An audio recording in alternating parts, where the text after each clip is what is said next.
because his time was hard here. He had a hard time here. They hated his music here. The radio station, Billy T told Eminem, and it's not many people that know the story. Billy T from the radio station told Eminem it was the worst music he ever heard. Eminem know that. Know. Well, he told him it was the worst thing he ever heard. Remember when he went on the Howard Stern show and they were like calling him a one-hit wonder and all these types of things? Yeah, bro. Like just defiant, like just making him look like a failure, basically. Yeah, bro. It was definitely hard. So for me, but anyway, long story short, he left to go to LA, and I never ever talked to him again after that. How did they treat Eminem? The people who were in the entertainment scene in the underground, did they treat him with respect and regard? Did they put him on a pedestal, or did they like dismiss him? They dismissed him. Me and Cuz laugh about like when he came to the C-No Lounge. When he came to C-No Lounge, they was like ready to jump him at C-No Lounge. That's how mad they was. They was like, they just was on that. Like, yeah, he wasn't really accepted. Like, not, he was super dope. Like the first time that the Street Lords heard Eminem, they heard him through me. Because from this tape right here, I took this tape. This is how legendary it is. I took this tape. I told Juan about this tape, like, dog, and Blade. Like, I'm telling y'all about Eminem. You told Blade? I used to about Eminem? Yeah, Blade and Juan. So when we went over to Art House, I went up. They was at the studio. They had a session at Art Crib at the studio, and I went over there, and everybody was in the basement, and I put this tape on. What'd they say? Everybody was blown away. Everybody was like, damn. When it went off, everybody was just like, damn, dog, damn. And then Juan just was like, I told y'all, cause nobody had this tape. This is insane. These are a bunch of tapes, it looks like, from Eminem's days. We got Soul Intent, which was his first group that he was in. It's incredible. Slim Shady EP, which is the first tape, a CD that I had by Eminem, but this is the tape cassette, which is insane. That's the demo. This is the demo. Unreleased. Yeah. Oh my goodness. He gave me that. Incredible. Yeah. Oh, he handed this to you. Yeah. What happened? He just like tossed it to you, or how'd it happen? It's crazy. Well, I mean, we all from the same area. We all from the same circle. So, back in the day, like, he wasn't Eminem. This stuff was like, when he put this out, nobody wanted it. Nobody, like, the radio wouldn't play his music. Like, this is like what really happened. Like, so the tapes, he was just passing them out. So how I got that tape, he was we used to hang at Record Time. You hip to Record Time? So we used to hang at Record Time, like, it was a very small circle of hip hop kids in Detroit. So we used to hang at Record Time, and House Shoes worked at Record Time. So we would just go to Record Time and go bug Harry and House Shoes and ask him questions. So M would be there.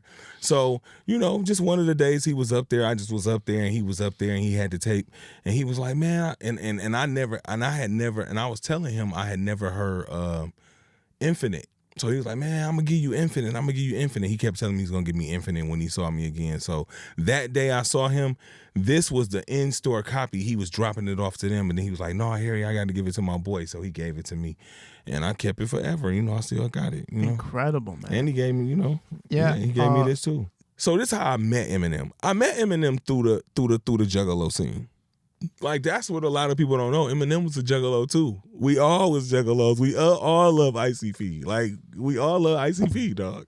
So anyway, this is how I met M. So you ever heard of Twisted? Yeah. Okay, Twisted. Yeah. House of Crazies is Twisted. Right. So Twisted used to be, before Twisted went to ICP and got signed to Psychopathic, the name of the group was House of Crazies. Okay. So it was 3 of them. So we was at a House of Crazy show, and all 3 was together. So we go to a House of Crazy show at St. Andrews. And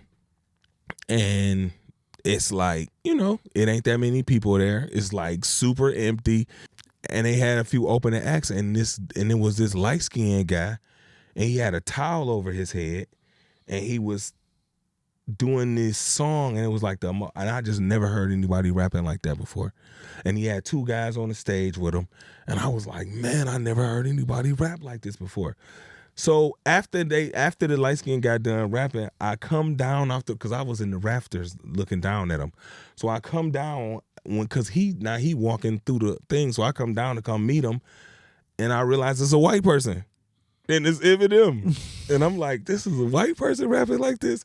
So he like, yeah, I'm Eminem, and I meet him, and you know what happened was when he got his when he got his time to when he was going to go to LA, we were supposed to go to the open mic night that Saturday.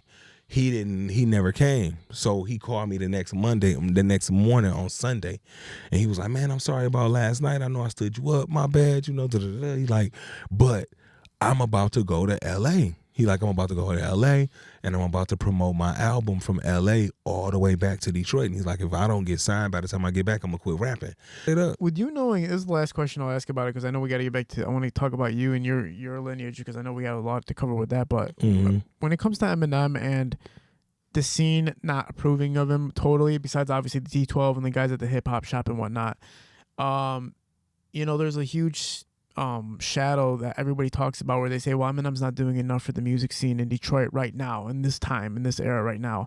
Do you even though he has, obviously he worked with Big Herc, he worked with Trick, he's done a lot, Obi Trice, people like that, he's helped build out Royce and like all these people he's helped work with, but people saying he's not here now. Do you think it has anything to do with what you're saying as far as him being dismissed by the scene itself, or do you think it has nothing to do with any of that? Maybe I think in the beginning, like, cause you know, this ain't a new conversation. Like they were saying that back in the day too. So, but it was like, but